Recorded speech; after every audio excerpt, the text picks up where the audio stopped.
গাঙ্গুলি পরিবারের বড় পুত্রবধূকে এবার বরণ করে ঘরে তুললো রাজ। হ্যাঁ বন্ধুরা, ভিডিওতে লাইক দিয়ে দেখতে থাকুন। যে মুহূর্তে কিনা আয়ুষ কুসুমকে নিয়ে বাড়ির চৌকটে গিয়ে দাঁড়ায়, ঠিক সেই মুহূর্তেই যখন সেখানে ইন্দ্রাণী গাঙ্গুলি দাঁড়িয়ে বলতে থাকে আয়ুষকে যে যেখানে দাঁড়িয়েছো আয়ুষ সেখানেই দাঁড়িয়ে পড়ো, কারণ এ বাড়িতে তোমার ঢোকার পারমিশন থাকলেও এই মেয়েটার কোনো মতেই পারমিশন নেই এ বাড়িতে ঢোকার, এবং আমি কোনোভাবেই চাই না যে এই মেয়েটার পা আমাদের বাড়িতে পড়ুক, কারণ যা কিছু হয়েছে এর মধ্যে অনেক কিছু এই মেয়ে ঘটিয়ে ফেলেছে এবং তার পরবর্তীতে এই মেয়ে এই বাড়ির কাজের লোকে চাকরিটুকু অবধি হারিয়েছে, তাহলে ও এই বাড়িতে পা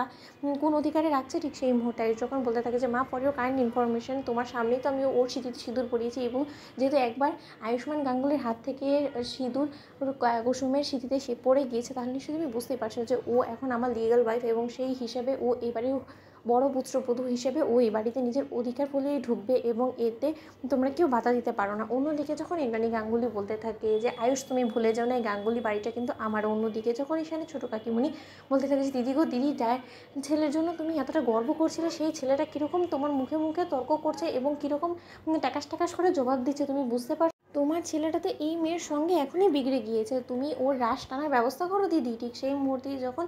সেখানে কুসুম বলতে থাকে যে দোহাই আপনার আয়ুষবাবু, আপনি আমার কারণে নিজের মায়ের সঙ্গে কোনোরকম কোনো অশান্তির সৃষ্টি করবেন না, তার থেকে বরঞ্চ দেবীমা আপনি আপনার আর ছেলেকে ভেতরে ঢুকতে দিন, আমি বাড়ি থেকে চলে যাচ্ছি। অন্যদিকে যখন আয়ুষ কুসুমের হাত চেপে ধরে এবং বলতে থাকে যে দাঁড়াও কুসুম, আমিও দেখতে চাই যে কে তোমাকে এখান থেকে বার করে দেয় এবং কার এত বড় দুঃসাহস। এবং ছোটো কাকিমণি, আমি তোমাকে একটা কথা বলে রাখছি, তুমি হয়তো সে সময় উপস্থিত ছিলে না, কিন্তু কুসুম কিন্তু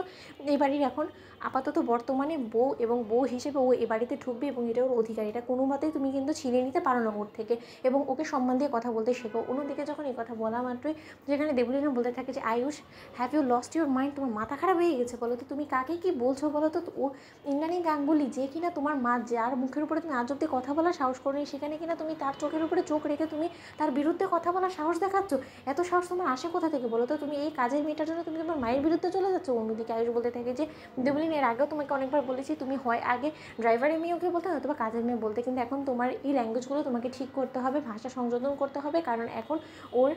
পরিচয় একটাই যে ও আয়ুষ্মান গাঙ্গুলির স্ত্রী এবং ওর নাম কুসুম। যদি সেই হিসেবে ওই নাম ধরে ওকে ডাকতে পারো তাহলে ভালো, নয়তো বা তুমি চুপ করে থাকবে। ঠিক সেই মুহূর্তে যখন